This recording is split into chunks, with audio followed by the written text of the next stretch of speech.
My name is Rob Phillips. I'm one of the co-founders of RoHa Brewing project. So we opened as a local brewery, community meeting spot, and we've had the opportunity to distribute our beer statewide through liquor stores, grocery stores, restaurants, and we've also expanded our taproom offering. So we have a nice big space for the community to come enjoy, and we've been focused on that for the last year or so. We had the opportunity to receive this Facade grant, and through that grant program, we really wanted to improve our how we looked from the outside, from the pedestrian view, which partly is adding this patio space to the front, which comes with some ADA access that's necessary on the other side of our parking lot, and really making that more useful to the ADA community. I have a friend whose name is Stan Clausen. He's an arts teacher here in town. And we were hosting a drag brunch on a Saturday, and he is in a wheelchair. He's been in a wheelchair for 26 years, and he showed up to the drag brunch, and we had built this temporary fence outside, which actually removed our ADA access through that. In that process, he dropped me an email and said, "Hey, just a heads up, you've removed ADA access at the moment through this fence." And I went, "Oh my gosh, that's crazy. I built this temporary fence during the pandemic, not really thinking about accessibility at all, just thinking about survival." And so Stan made me aware of that, and I quickly responded to him and said, "Hey, I will fix that fence today," which I actually did. I went out and fixed. I took a couple of photos and sent them to him, and I said, "Stan, please come back and let me buy you a beer and check out our accessibility and make sure it's going to be adequate for you." So he did that. He came back within a week, and I met him here, and he wheeled through, and no problem coming up the existing ramp and things like that.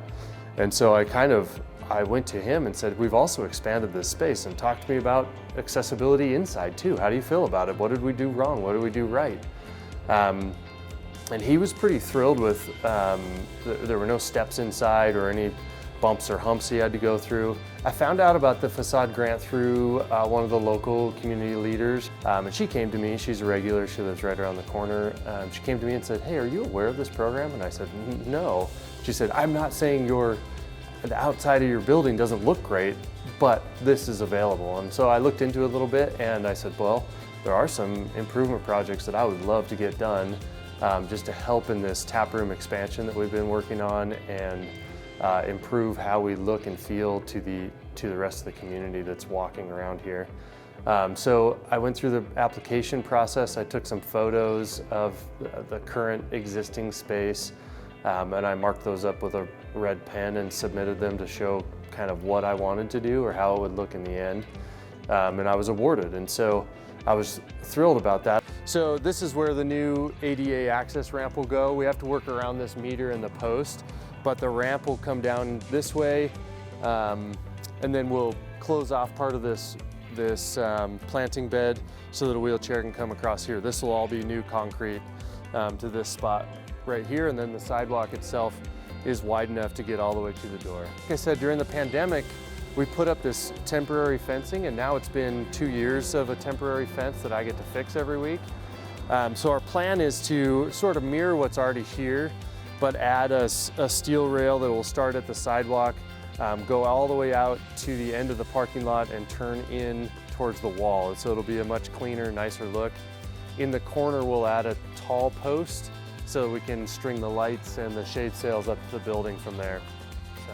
I actually had Stan down here about 2 weeks ago to look through my plan and wheel along the sidewalk out there and just check it out as a real user, a real wheelchair user, and say, "Yeah, this is going to be cool, Rob. This will be perfect." So it turned into a really positive ending to a mistake I had made when I installed the temporary fence.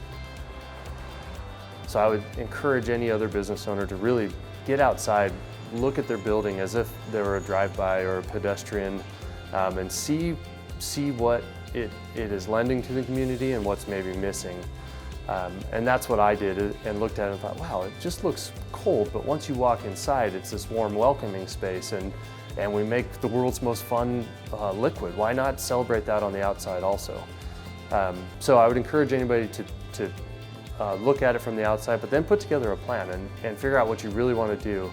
In the application process, they ask you to estimate what the costs would be, which are really an unknown, and I've had a whole bunch of surprises going through that process, but I would say the sky's the limit. Start as high as you can, and you can always bring that budget back down to a manageable scope and a manageable cost.